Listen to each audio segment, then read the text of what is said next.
ఉన్న బంగారాన్ని విడిపించి ఆ రోజు ఆన్లైన్ రేటుకే మేము కొంటాం. Sharma gold company.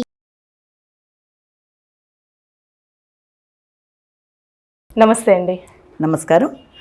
ఈ 2024 సంవత్సరంలో అసలు 12 రాశుల వారికి అసలు ఏ విధంగా ఉంటుంది? ముందుగా మేషరాశి వారికి అండి ఈ సంవత్సరం మొత్తం ఏ విధంగా ఉంటుంది? ముందుగా మనం ఈ విషయంలోకి వెళ్లే ముందు ఎప్పుడు కూడా 2024 సంవత్సరంలో మేషరాశి వాళ్ళకనే కాదు, మేషరాశి నుంచి మీనరాశి దాకా 12 రాశుల వాళ్ళకి అసలు ఈ సంవత్సరం ఎలా ఉంటుంది, దాంతోపాటుగా మనకి ఏమైనా రెమెడీస్ కూడా అవసరం అవుతాయా అనే మొదలైన విషయాలని తెలుసుకోబోయే ముందు 1 by 1 మనం వెళ్ళబోతున్నాం. అందులో మొట్టమొదట మనం ఈ మేషరాశి గురించి తెలుసుకునే ముందు అసలు ప్లానటరీ పొజిషన్ ముందు మనం తెలుసుకోవాలి. జనరల్గా తెలుగు వాళ్ళు అనేటప్పటికీ మనం ఎంతసేపు కూడా పంచాంగం అది ఉగాదితో మొదలవుతుంది. కానీ ఇదేంటంటే మనం జనవరి నుంచి డిసెంబర్ దాకా ఇప్పుడు మనం మాట్లాడుకునేది ఈ జనవరి నుంచి డిసెంబర్ దాకా 2024లో అసలు మిగిలిన ప్లానటరీ పొజిషన్ కనుక మనం ఒకసారి అనుకుంటే దాని ప్రకారం మిగిలిన దానికి వెళ్ళొచ్చు.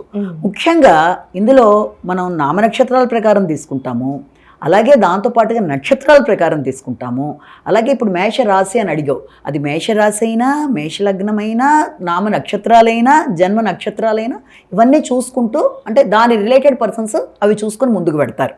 అలాగే దీంట్లో తీసుకున్నట్లయితే మేషరాశిలో వచ్చేది మనకి అశ్విని భరణి కృత్తిక 1వ పాదం దాకా వస్తుంది. అంటే అశ్విని 4 నక్షత్రాలు, భరణి 4, కృత్తిక 1వ పాదం దాకా మనం ఇందులో తీసుకుంటుంటే 9 పాదాలతో ఇది కంప్లీట్ అవుతుంది.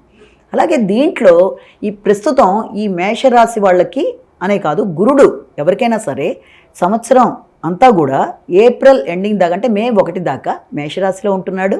అలాగే మే 1 తర్వాత నుంచి సంవత్సరాంతం అంటే 2024 డిసెంబర్ దాకా తీసుకున్న ఆయన మనకి వృషభ రాశిలో ఉండడం జరుగుతుంది.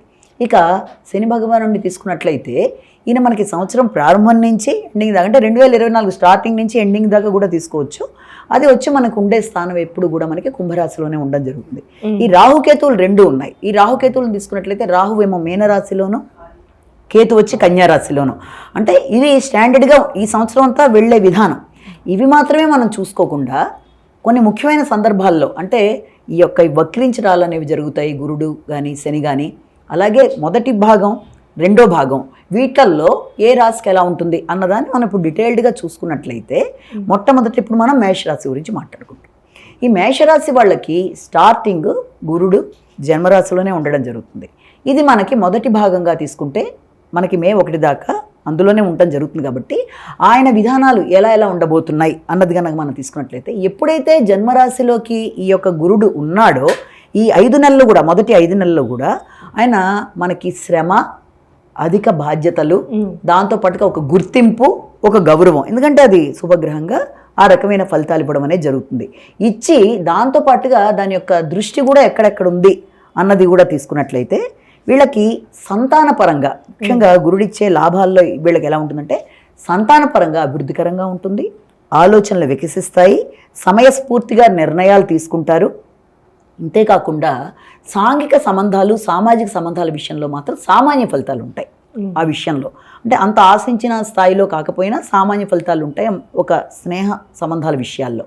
అయితే ఇక తండ్రికి సంబంధించిన అంశాలు కానీ, దాంతోపాటుగా పూర్వపుణ్యం అంటారు దాన్ని, దాంతోపాటు సంతృప్తి, ఈ స్థానాలు వచ్చేటప్పటికీ గురుడి యొక్క ప్రభావం వల్ల ఈ మేషరాశి వాళ్ళకి అవి బాగుంటాయి. అంటే ఓవరాల్గా ఈ మేషరాశి వాళ్ళకి మొదటి భాగంలో ఈ గురుడి యొక్క ఫలితాల్లో మనం తెలుసుకోవాల్సింది ఏంటంటే సంతానపరమైన అభివృద్ధి, ఆలోచనలు బాగుంటాయి, తండ్రి యొక్క ఆరోగ్యం బాగుంటుంది, అంతేకాకుండా సంతృప్తికరంగా పుణ్య కార్యక్రమాలు చేసుకుంటూ ముందుకు వెడతారు అన్న భావనని చేసుకుంటూ దానితో పాటుగా సామాజిక సంబంధాల విషయంలో కొంచెం సామాన్యంగా ఉంటుందని తీసుకుంటాం.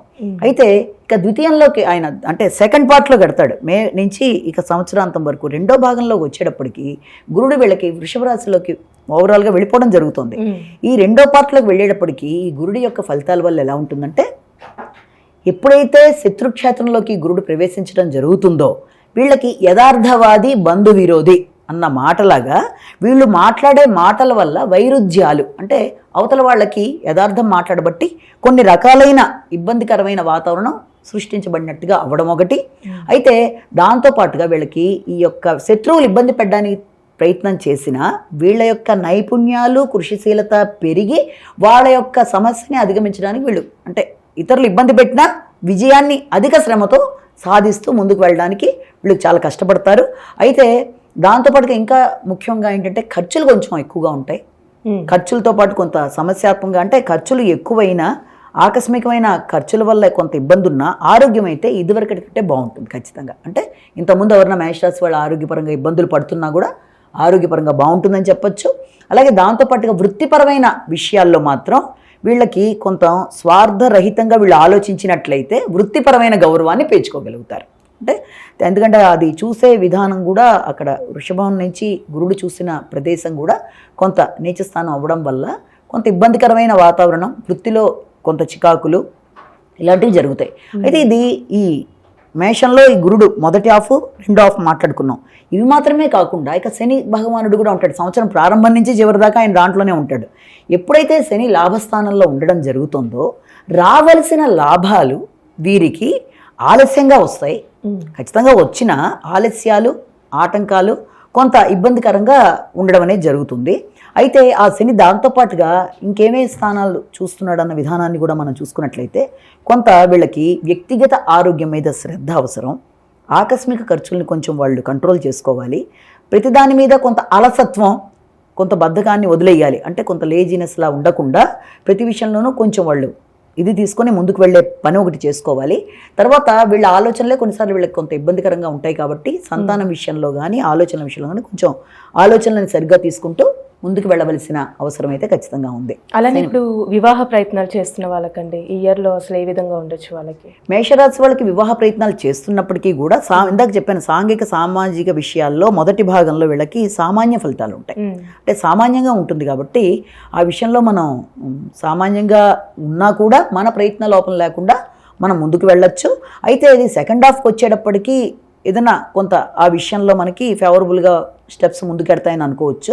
అంటే రాహుకేతుల యొక్క ప్రభావం కూడా తీసుకోవాలి కాబట్టి సంవత్సరం ప్రారంభం నుంచి చివరి దాకా వీళ్ళకి కొంచెం ఖర్చులు అధికంగా ఉంటాయి. తర్వాత ప్రయాణాలు ఒకటి ఎక్కువగా ఉంటాయి. అనవసరమైన వేస్టేజ్ ఒకటి ఎక్కువ ఉంటుంది. ఖర్చుల విషయంలో కొంత నియంత్రణ మాత్రం ఖచ్చితంగా అవసరం అవుతుంది. అయితే ఎక్కువ మనని ప్రలోభ పెట్టి ఇవి చేస్తాము అనే వాళ్ళకి తొందరపాటు లొంగకుండా జాగ్రత్త పడాలి. అలాగే విజయాల మీద వీళ్ళకి ఆసక్తి తక్కువగా ఉంటుంది. అంటే సక్సెస్ఫుల్గా ముందుకెళ్ళాలి, రోగనిరోధక శక్తిని పెంచుకోవాలి అన్న వాటి మీద, అంటే దేని మీద వీళ్ళకి ఇంట్రెస్ట్ ఉండదు. ఒకలాంటి వైరాగ్య భావన, విజయం దేవుందిలే పర్లేదులే, కాంపిటేటివ్ స్పిరిట్స్ అనేవి తగ్గుతూ ఉంటాయి. విద్యార్థులకి ఖచ్చితంగా వీళ్ళు ఏం చేయాలంటే ఆ కాంపిటేటివ్ స్పిరిట్స్ని వీళ్ళు పెంచుకుంటూ ముందుకు వెళ్ళాలి. అంటే నిర్లక్ష్యం అనేది ఈ విషయంలో తగదు కాబట్టి ఆ రకంగా చూసుకోవాలి. ముఖ్యంగా ఈ శని కుజులు అలాగే ఈ యొక్క రాహు కుజుడు కలిసిన టైంలో ఫస్ట్ హాఫ్లోనే వస్తుంది. ఇది కూడా ఈ మార్చి నుంచి మనకి ఏప్రిల్ ఎండింగ్ దాకా ఉండే టైంలో కూడా వీళ్ళు ముఖ్యంగా ఆశతో ఏదైనా భూముల మీద ఏదైనా రావాలి అని ఎదురు చూస్తున్నా ఆ విషయంలో కొంత ఇబ్బందికరంగానే ఉంటుంది. అంటే రావాల్సిన దాంట్లో కొంత ఇబ్బందికరమైన వాతావరణం ఉంటుంది. ఆశకి లొంగి ఇబ్బందులు కడతారు. అలాగే ఈ శని కుజుడు కలిసి ఉన్న సమయంలో మార్చి నుంచి తర్వాత ఒక 4 రోజుల ఈ సమయంలో కూడా వీళ్ళకి రావాల్సిన లాభాలు లేట్ అయినా ఈ భూమికి సంబంధించిన వీళ్ళకి అందే అవకాశాలు కూడా ఉంటాయి. అంటే ఈ రాశి వారికి ఎలాంటి పరిహారం చేస్తే బాగుంటుంది? ఈ రాశి వాళ్ళకి ముఖ్యంగా తీసుకోవాల్సిన పరిహారం ఏంటంటే ఆదిత్య హృదయాన్ని వినాలి మొట్టమొదట. దాంతోపాటుగా దేనికంటే శత్రువుల మీద, తర్వాత ఆర్థిక అంశాల మీద, రుణాములకి సంబంధించిన విషయాల మీద వీళ్ళకి మంచి ఇది రావడానికి ఆదిత్య హృదయం వినడం అనేది ఖచ్చితంగా చేస్తే తప్పనిసరిగా మంచి ఫలితాలనే ఏర్పడతాయి. అలానే ఇప్పుడు విద్యార్థులకు కానీ వ్యాపారస్తులకండి ఈ సంవత్సరంలో వాళ్ళకి ఏ విధంగా ఉంటుంది? ఈ విద్యార్థులకి మొదటి హాఫ్ బాగానే ఉండేటప్పటికి ఉన్నా కూడా రెండో హాఫ్కి వచ్చేటప్పుడు కొంచెం ఎక్కువ శ్రమ పడాలి కాబట్టి ఖచ్చితంగా వీళ్ళు ఏం చేయాలంటే విద్యార్థులందరూ కూడా హైగ్రీవాయనమః అనే మంత్రం పఠించడం అనేది చేయడం చాలా అవసరం. విద్యలో ఇబ్బందులు లేకుండా ముందుకెళ్ళడానికి విద్యాపరంగా హైగ్రీవాయనమః మంత్రం చదవాలి. అలాగే ఇప్పుడు మనకు వచ్చేసి బిజినెస్ పీపుల్ అంటే వ్యాపారస్తులు కనుక మనం తీసుకున్నట్లయితే వాళ్ళకి ఈ సంవత్సరం కొంత ఇబ్బందికరంగా అంటే సహకారం తగ్గుతుంది. దానివల్ల ఇబ్బందికరమైన వాతావరణం అనేది ఏర్పడుతుంది. ఇక స్త్రీల విషయం తీసుకుంటే స్త్రీలకి బాగుంటుంది. అలాగే పొలిటికల్ లీడర్స్ని తీసుకుంటే వాళ్ళు మొదటి భాగం కంటే రెండో భాగంలో బాగుంటుంది. ఇక కళాకారులకి ఈ సంవత్సరం మొదటి హాఫ్ బాగుంటుంది, రెండో హాఫ్ బాగుంటుంది. చాలా చక్కగా తెలియజేశారండి, ధన్యవాదాలు. నమస్కారం. సుమన్ టీవీలో మీ పర్సనల్ అండ్ బిజినెస్ ప్రమోషన్స్ కోసం కింది నెంబర్కి కాంటాక్ట్ చేయండి.